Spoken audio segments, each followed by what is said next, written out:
It's very hot nowadays, huh? At medyo mainit ngayong panahon. Very hot weather. I know sitting down here sweating, Uh, it could be hard to concentrate.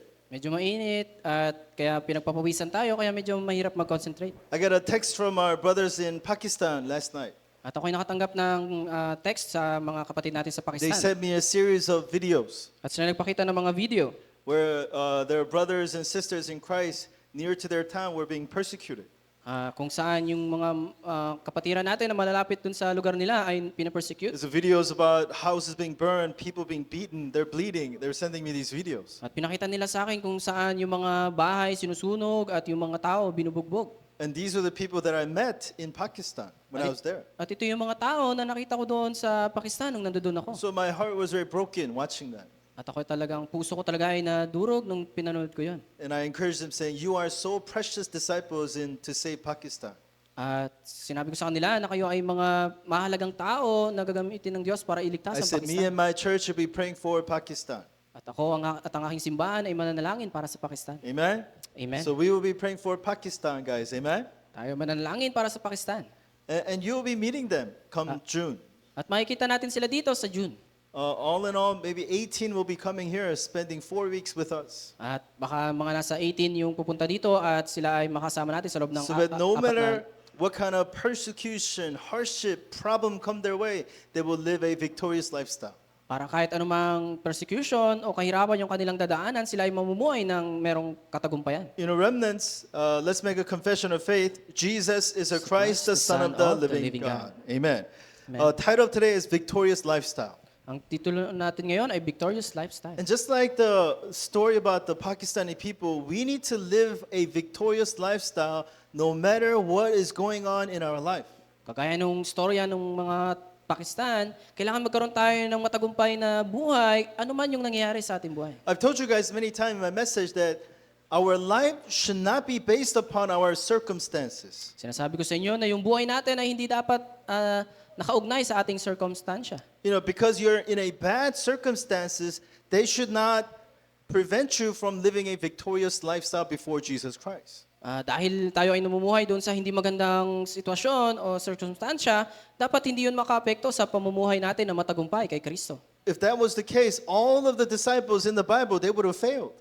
Dahil kung yun yung case, yung mga disipulo sa Biblia, sila ay babagsak. Every single one of the remnants we read about were in a terrible situation. Bawat isa na remnant na nabasa natin na hindi sila magandang sitwasyon. And yet through it all, they restored the covenant and were used by God to be victorious. Pero sa pamamagitan nito, ipinanumbalik nila yung covenant at sila ay naging So matagumpay. throughout this week, I want you to put these two words in your head. Kaya sa linggong ito, gusto kong ilagay niyo ito sa inyong mga isip. Say with me, victorious lifestyle. Victorious lifestyle. One more time, victorious lifestyle. Victorious lifestyle. So what does that mean? Ano ibig sabihin nito? That means Satan is going to attack you. Si Satanas, atakihin ka. Situations in your life are going to get tough. At yung sitwasyon sa buhay mo ay magiging mahirap. But at those times, remember the message, hey, I'm going to live a victorious lifestyle. Pero sa mga panahon na yon, alalahanin natin yung mensahe, ako ay magbubuhay ng matagumpay. That through the hardships that I have faced, I will be victorious. Doon sa mga kahirapan na aking hinaharap, ako ay magiging matagumpay. Amen? Amen. And the first step of that kind of lifestyle begins with thanksgiving. At yung unang hakbang para sa ganitong buhay ay yung pasasalamat. Am I thankful because of the bad event? Ako ba ay nagpapasalamat dahil sa hindi magandang nangyari? That's being foolish. Yun ay katangahan. Something bad happens and you say, oh, thank you for that bad event. You don't say Merong that. hindi magandang nangyari, tapos sabi natin, salamat. And that's not what Jesus means. Hindi yun yung ibig sabihin ni Jesus. That even through the bad, God has given you what? Salvation. Na kahit doon sa hindi maganda, binigyan ka ng Diyos ng kaligtasan. The source of our thanksgiving must be settled upon salvation. Yung ating pinagmumula ng ating pasasalamat ay nakatungtong doon sa kaligtasan. Amen? Amen. Amen? Amen. You know, I shared that information, the analogy, let's say he was drowning. At kagaya ng sinabi ko, alimbawa siya nalulunod. And he's drowning in the water. He's about to die. At siya ay mamamatay na. And I see him. At nakita ko siya. Are you okay? Okay ka lang ba? What is he going to say? Ano sasabihin niya? Help me, save me. Tulungan mo ako. Okay. So I grab him by the hair. Tinuwakan ko siya sa buhok. Come on out of the water. At nilabas ko siya sa tubig. I grab him by the hair and I pull him to safety. At nilagay ko siya doon sa ligtas na lugar. Is he going to tell me, why did you pull my hair? Sabihin niya ba sa akin na ba't mo inila yung buhok ko? I'm already going bald. He's losing some hair, you can see. At napakalbo na. You know, I'm losing hair. Naubos na yung Is he buhok going ko. to be angry at me? Magagalit ba siya sa akin? If he says that, I'm going to push him back into the water. Kapag sinabi niya yun sa akin, ibabalik ko siya sa tubig. What is he going to say? Ano sasabihin niya? Thank you for saving me. Salamat sa pagligtas mo sa akin. Amen? Amen. Everything else does not matter. Yung ibang mga bagay, hindi mahalaga. Not having money, it did not matter. Yung walang pera, hindi mahalaga. Oh, this problem you had, it does not matter. Yung problema na meron ka, hindi ito mahalaga. Why does it matter in face of death? Does it matter? Ito ba yung mahalaga sa harap ng kamatayan? What matters in face of eternal condemnation? What matters? Ano yung mahalaga kung ikaw ay nasa harap ng walang hanggang kaparusahan? Oh, my friend said this to me. Does that matter? At mahalaga pa ba yung sinabi sa'yo ng iyong Oh, my kaibigan? parents are like this. Does that matter? O kung ano yung anong magulang meron ka? God has saved us from eternal condemnation. Tayo ay niligtas ng Diyos dun sa walang hanggang kapahamakan. Amen? Amen. Our hearts must be filled with thanksgiving. Ang ating puso ay dapat mapuno ng pasasalamat. Let's say it together. Thank you, Jesus. Thank you, Jesus. Thank you, Jesus. Thank you, Jesus. Thank you, Jesus. Thank you, Jesus. Thank you, Jesus. Amen. Amen. So from there, we get to be used, physically be used for God's mission. At sa pamamagitan noon, tayo ay magagamit ng Diyos para sa kanyang misyon sa pisikal. Where does victorious lifestyle begin? Kailan nagsisimula yung matagumpay na pamumuhay? From thanksgiving. Sa pasasalamat. From thanksgiving, what kind of natural response do we have? Sa pamamagitan ng pasasalamat, ano yung natural na response natin? God, I want to live for your glory. Nais kong mamuhay para sa iyong I want kaluwalhatian. to do that which makes you happy. Gusto kong gawin yung bagay na magpapasaya sa iyo. Isn't that natural? Hindi ba yun natural? Right? You love somebody. May mahal kang tao. What do you want to do? Anong gusto mong You want gawin? to do something that make them happy. Gagawa ka ng isang bagay na magpapasaya sa kanila. Isn't that true? Totoo ba yun? When we love God completely, Kapag mahal natin ng Diyos, we want to be used for God's purposes. gusto nating magamit para sa kanyang So I pray kadahilanan. all of us in this place right now be used for God's mission. Ako'y nanalangin na bawat isa sa atin ngayon ay magamit para sa misyon ng Diyos. Amen? Amen. It's either God's mission or your mission. That's the only two options. It's either yung mission ng Diyos o mission mo. Dalawa lang yan. Your mission, controlled by Satan. Yung mission natin na kontrolado ni Satanas. God's mission, we must be part of. Amen? Kailangan tayo ay kabahagi ng misyon ng Diyos. Amen? Amen. So why do you eat? Bakit tayo kumakain? Why do you sleep? Bakit tayo natutulog? Why do you study? Bakit tayo nag-aaral? Why do you work so hard? Bakit tayo nagtatrabaho Why ng do you mabuti? make money? Bakit tayo To be used for God's plans. Amen? para tayo ay magamit sa plano ng Diyos? Amen? Amen. So thankfulness of the heart. Yung pasasalamat ng puso. Physically being used for God's mission. Tayo ay nagagamit physical, sa misyon ng And Diyos. this third point is very important. What is it? Yung pangatlo ay mahalaga. Continuation. Yung pagpapatuloy. Continuation. Pagpapatuloy. Amen? Amen. There is things you use one time and you throw away. Merong mga bagay na ginagamit natin tapos tinatapon And na. it's only good for a couple times and it's gone. It has to be Ito replaced. ay, okay lang na sa panandalian pero tinatapon na natin. We must live a life of being used by God continuously. Dapat tayo ay mamuhay na ginagamit ng Diyos patuloy. Amen? Amen. Amen? Amen. Let us finish the race. Tapusin natin yung takbuhin. Amen? Amen. You know, we always say in sports, don't give up. Never give up. Lagi natin sinasabi sa sports na huwag tayong sumuko. You know, being part of being sports athleticism, it's a tough world, isn't it? Yung maging bahagi ng pagiging atleta, ito ay mahirap na mundo. It's tough physically, Sa pisikal but more, it's tough emotionally. at lalo na sa emosyonal. We always say, hey, don't give up. Lahat sinasabi natin, huwag kang Right? sumuko. Day in, day out, do what you're supposed to do. At gawin mo kung ano yung dapat mong gawin. You know, our mission is set by God Himself. Ang mission natin ay tinalaga ng Diyos mismo. Continue in the path of the evangelist. Tayo ay magpatuloy doon sa daan ng evangelist. What do we say? The footsteps of the evangelist. Yung footstep ng evangelist. And in that, what did I say last Sunday? The mighty hand of God will be with you. At sabi ko nung linggo, yung mighty hand, dakilang kamay ng Diyos ay bibigay Amen? sa'yo. Amen. So that kind of victorious lifestyle we need to live. Ito yung victorious na pamumuhay na kailangan natin pamuhay. So what is the first step of victorious lifestyle? Ano yung unang hakbang ng victorious lifestyle? Number 1, spiritual food. Yung una ay yung spiritual na Say with me, pagkain. spiritual food. Spiritual food. What is the spiritual food? Ano yung spiritual food? It is the source of life. Ito yung pinagmumulan ng buhay. Let's read verse 35 together. I am the bread of life. Whoever comes to me shall not hunger, and whoever believes in me shall never thirst. Amen. Amen. Very important, eating. Napakalaga ng pagkain. You know, I believe in a full stomach. Ako ay naniniwala doon sa busog na tiyan. I always love eating. At ako ay talagang gustong-gusto kong And I kumain. always think about how can I give you guys food, like literally. At inisip ko, paano ko kayo bibigyan ng pagkain? I told you, I went to eat with a few of my remnants. At ako ay kumain kasama yung ibang mga remnant. We went to all you can eat. Pumunta kami doon sa Eat All You Can It was all you can eat chicken. na manok. So one round of chicken came out. At yung isang round ng chicken Oh, they're dumating. hungry. Oh, easy. Oh, masarap. Oh, having fun. Okay. At sila ay sobrang saya. Sila ay More sobrang chicken. gutom. Sabi More ko, chicken came out. dagdagan nyo pa. Oh, it's okay still. Oh, they're At eating. It's kumain pa rin okay. sila. Masaya pa rin sila. I said, give us 2 more rounds. At sabi ko, dalawa pa. They're now, okay. They're feeling the pain a little bit. At simula na silang bumagal, kumain. More. Sabi ko, Isa pa. Isa pa. More. Isa pa. Now they're afraid of the chicken. At ngayon, takot na sila sa manok. This little chicken, they feel, oh, I fear this chicken. At ngayon, takot na sila sa manok. They say, I'm going to grow wings out of my back. They say, Sabi nila, magkakaroon daw sila ng pakpak. you know, no matter how good the food may be, you know, it's not going to be that good after a while, isn't it? At kahit gaano kasarap yung pagkain, pag tumagal, hindi na to masarap. You know, that's like the world. No matter how good or beautiful the thing may look, it's not going to satisfy you forever. At ganito rin yung mundo, kahit na gaano kaganda ito tignan, hindi ka nito kayang We satisfy. must eat spiritual food. Kaya kailangan natin kumain ng spiritual na And what pagkain. is the content of the spiritual food? At ano yung nilalaman nito?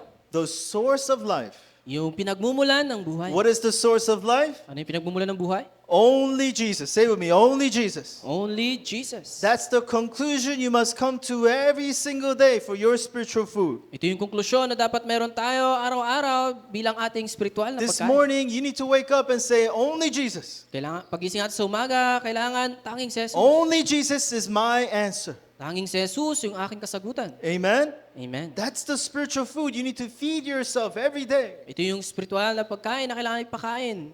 Kainin natin araw-araw. And literally doing that by the 3 onlys that God has taught us. At magagawa natin yun sa pamamagitan ng 3 today's. today's. What did he say? Whoever believes in me, he says. Sabi niya, kung sino man yung maniniwala sa akin, So we need to have faith, guys, faith. kailangan tayo magkaroon ng pananampalataya. Jesus said, hey, you need to believe in me. Sabi ni Jesus, kailangan kayong maniwala sa akin. What kind of faith do you need to have? Anong klaseng pananampalataya? Let's read it together.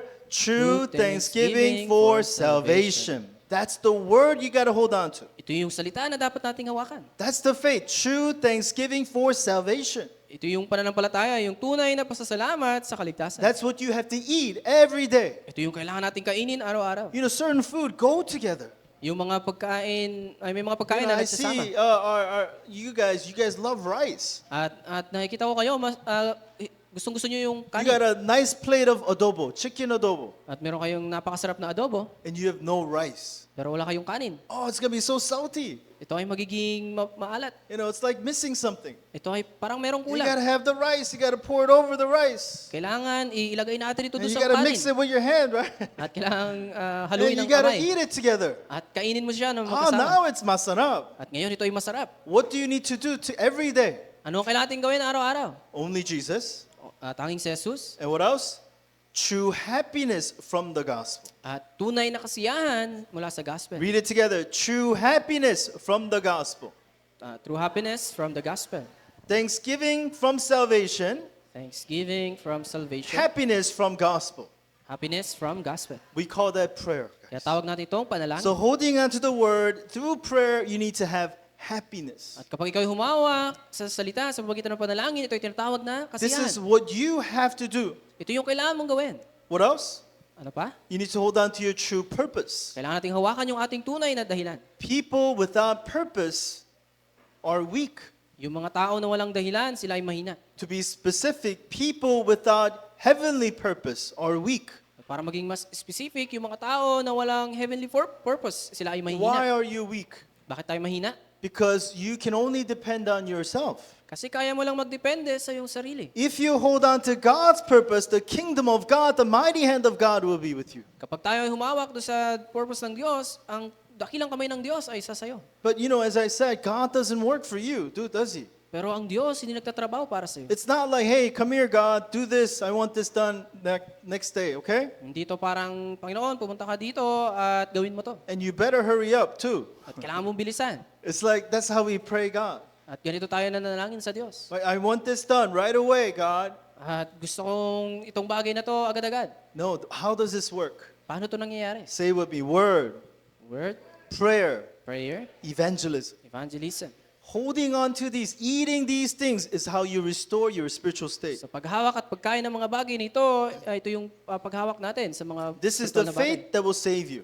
Ito yung pananampalataya na magliligtas sa atin. This is the faith that will give you true strength, At ito yung pananampalataya magbigay sa atin ng true tunay na evidence kalakasan. in your life. Tunay na ebidensya sa ating What buhay. kind of strength does the Bible say today? Anong kalakasan? Let's read together. Never hunger and never thirst. Amen. Amen. Never hunger and never thirst. Hindi na magugutom o mauuhaw. The things you receive from God is more than enough. Yung bagay na natanggap natin sa Diyos, ito ay higit pa sa It sapat. is absolutely complete. At ito ay kumpleto. It is absolutely everything. At ito ang lahat ng bagay. You have everything, guys. Amen? Meron na kayo ng lahat ng bagay. Amen? Amen. No, Pastor, I don't have everything. At hindi pa. You have everything. Amen? Meron kayo ng lahat ng bagay. That is the faith you need to feed yourself every day. Ito yung pananampalataya na dapat ninyo yung kainin Satan araw-araw. wants to do the very opposite. Dahil si Satanas gusto niyang You gawin yung don't have kabaligtaran. everything. Wala ka pa ng lahat. You got nothing. Wala kang Nothing's kahit gonna ano. work for you. At walang magtatrabaho para sa'yo. Prayer is not enough. At yung mga bagay hindi sapat. Gospel's not enough. Yung gospel hindi sapat. That's the unbelief Satan wants to feed you. Ito yung kawalan ng pananampalataya na nais si Satanas We ipakain need to sa'yo. feed of the spiritual food, the source of life. Kailangan nating kumain ng spiritual na pagkain, yung pinagmumulan ng buhay. God is with you. Amen? Ang Diyos ay nasa sa'yo. Eat the spiritual food God has prepared for you here today. At kainin natin yung spiritual na pagkain na inihanda ng Diyos sa iyo ngayon dito. It's right. He's giving it to you right now. At ibinibigay niya ito sa iyo ngayon. So what do? Anong kailangan natin You gawin? say Amen. Okay? Kailangan natin gawin, sabihin natin Amen. Open your mouth and say Amen. Okay? Buksan natin ating bibig, sabihin natin Amen. And eat the food. At kainin yung pagkain. Are you taking it in right now? Kinakain niyo ba ito ngayon? Is it going down your ears?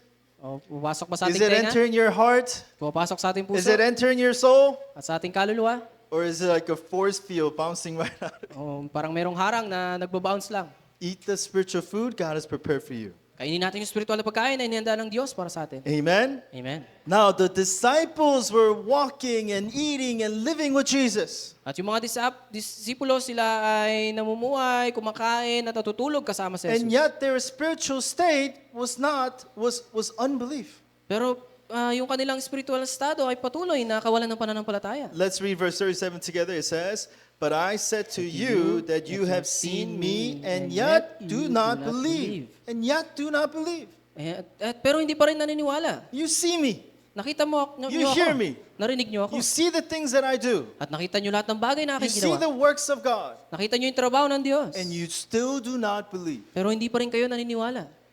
What do we call that? Anong tawag doon? We call it unbelief. Tawag doon ay kawalan ng The pananampalataya. word is being preached. Yung salita ay naipapahayag. God is promising you a lifestyle, a victorious lifestyle, but we don't believe. At ang Diyos ay nagngako sa atin ng matagumpay na buhay, pero hindi tayo naniniwala. It's not going to work in my life, God. Hindi ito mangyayari sa aking buhay. My situation isn't going to change, God. Yung aking sitwasyon ay hindi magbabago. You can't change my parents, God. Hindi mo kayang baguhin yung aking magulang. You can't change my situation, God. At hindi mo kayang baguhin yung aking sitwasyon. Unbelief. Kawalan ng We need to pananampalataya. break down unbelief in our hearts. Kailangan nating wasakin yung kawalan ng pananampalataya sa ating Jesus puso. speaking to you now.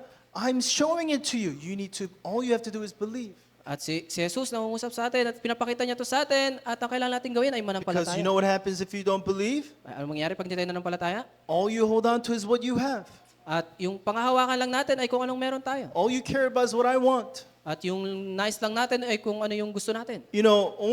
There's one person who can do that, At meron isang tao na pwedeng gumawa nito. and that's Jesus. Si Jesus. because He's perfect. Dahil siya ay perfecto. But we are not perfect, Pero hindi guys. tayo perfecto. We cannot change our lives. Hindi natin kayang baguhin yung ating buhay. We must hold on to Jesus Christ. Kailangan tayo humawak kay Jesucristo. That's what Satan wants to block from your life. At ito yung nais ni Satanas na harangan sa iyong buhay. And you only focus on material things Para ikaw ay mag-focus doon lang sa and material na not bagay. be focused on the kingdom of God. At hindi mag-focus doon sa You karya ng Diyos. focus on worldly success At mag-focus tayo doon sa mga makamundong tagumpay. and not live the life of being a witness. At hindi mamuhay bilang isang saksi. Ultimately, what happens? At anong mangyayari? We do not follow God's plan. Hindi tayo sumusunod doon sa plano ng Diyos. You know, the plan of God for you this week is simple. Ang plano ng Diyos sa iyo ngayong linggo ay simple lang. What is God's plan? Ano yung plano ng Diyos? Victorious lifestyle. Matagumpay na pamumuhay. Amen? Amen. No matter what happens in your life, victorious lifestyle. Ano man yung mangyari sa iyong buhay, matagumpay na pamumuhay. Show it to your friends, your family, to this world, how you live a victorious lifestyle. Ipakita mo to sa iyong pamilya, sa iyong kaibigan, sa lahat ng mga tao kung paano ka mamuhay ng matagumpay. Hey, that is God's plan for you throughout this week. Ito yung plano ng Diyos sa iyo ngayong linggo. But if you insist on saying, no, I don't want to be victorious, Pero kapag patuloy natin sinasabi na ayaw ko maging matagumpay, I want to be defeated, gusto kong maging talunan, I want to lose, gusto kong matalo, I want to fall down, gusto kong I want to bumagsak, be in despair, gusto kong I want to maging be malungkot, sad. at gusto kong I malungkot, want to be depressed. at gusto kong ma-depress.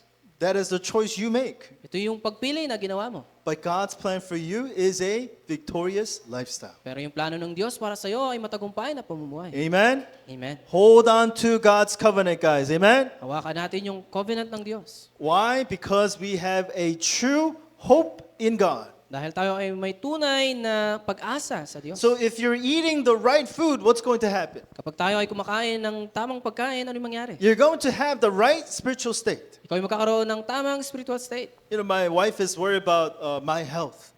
At yung aking asawa nag-alala sa aking You know, kalusugan. although I look, pretty well fit, right?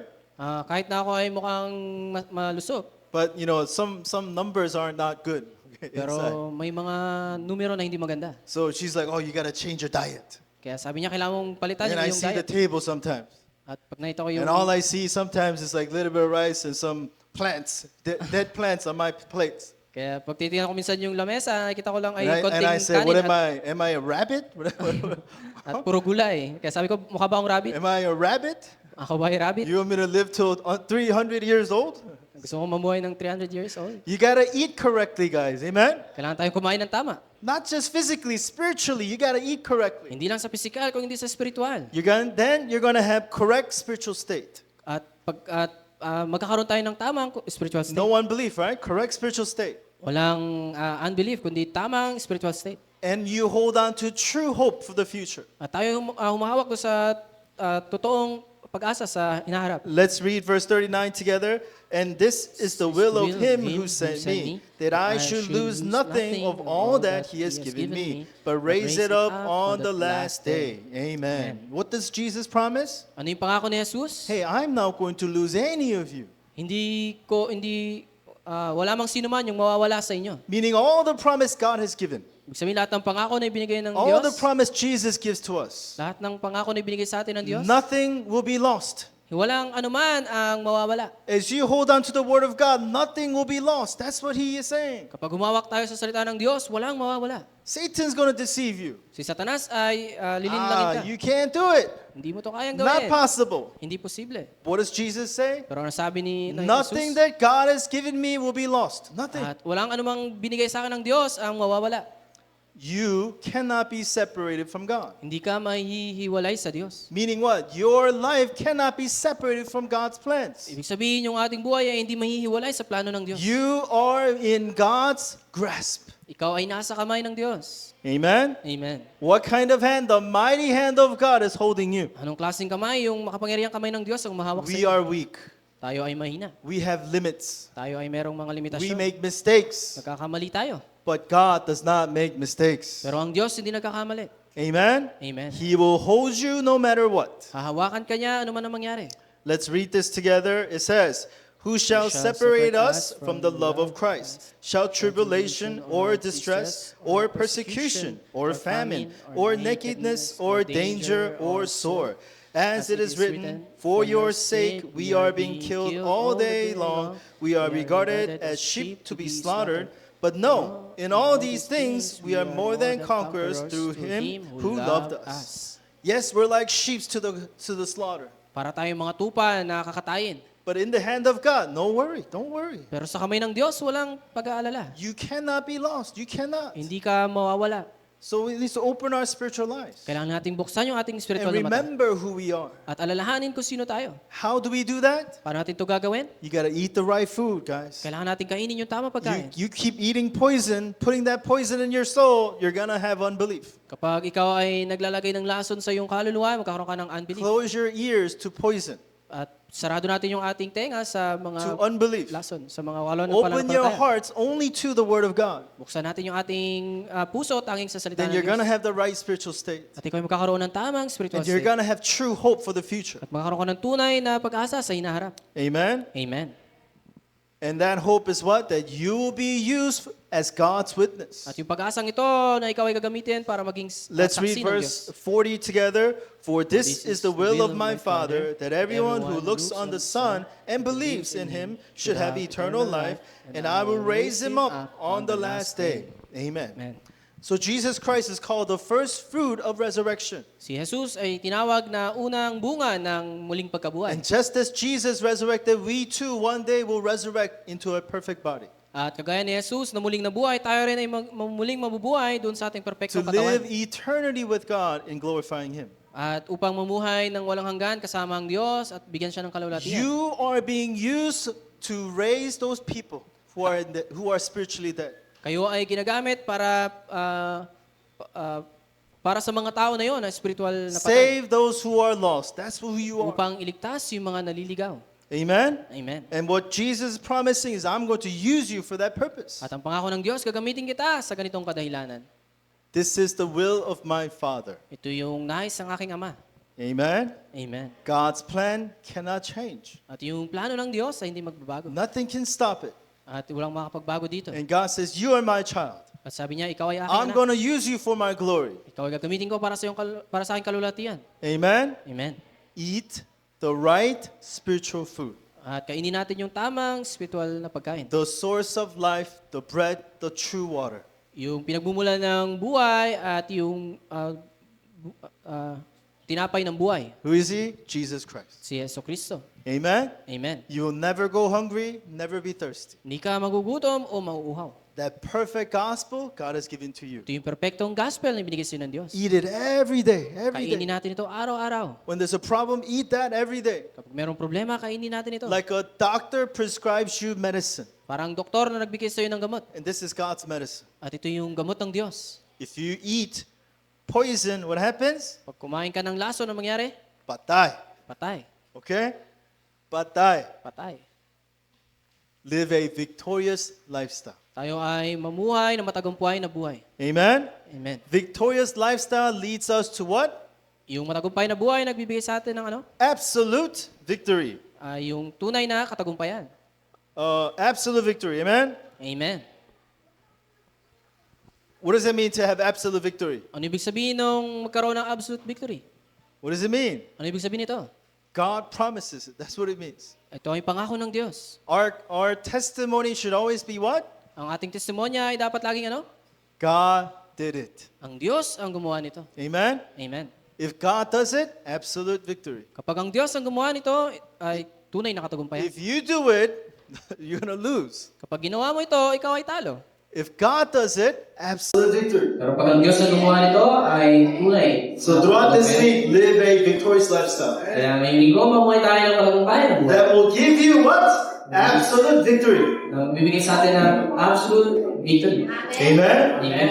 This is God's plan for you. Ito yung plano ng Diyos para sa iyo. Hold on to it. Hawakan mo ito. Eat it. Kainin mo ito. And be a witness of it. Na tayo maging saksi nito. Let's pray. Tayo manalangin. Heavenly Father, we thank you so much. Masalangin, salamat po. Thank you for our precious remnants in this church. Salamat po sa aming mga mahalagang remnant. Thank you for the spiritual food that you give to us today. Salamat po sa spiritual na pagkain na binigay sa amin ngayon. Help us to meditate and eat of this food every single day. Tulungan po kami na mag-meditate at kainin yung bagay nito. To overcome all of our unbelief. Upang mapagtagumpayan yung aming kawalan ng pananampalataya. And holding to true hope, be used for world evangelization. At tumawag sa tunay na pag-asa ng world evangelization. We thank you and love you. Pray this in the name of Lord Jesus Christ. Salamat po ito yung aming panalangin sa pangalan ni Yesu Cristo. Amen.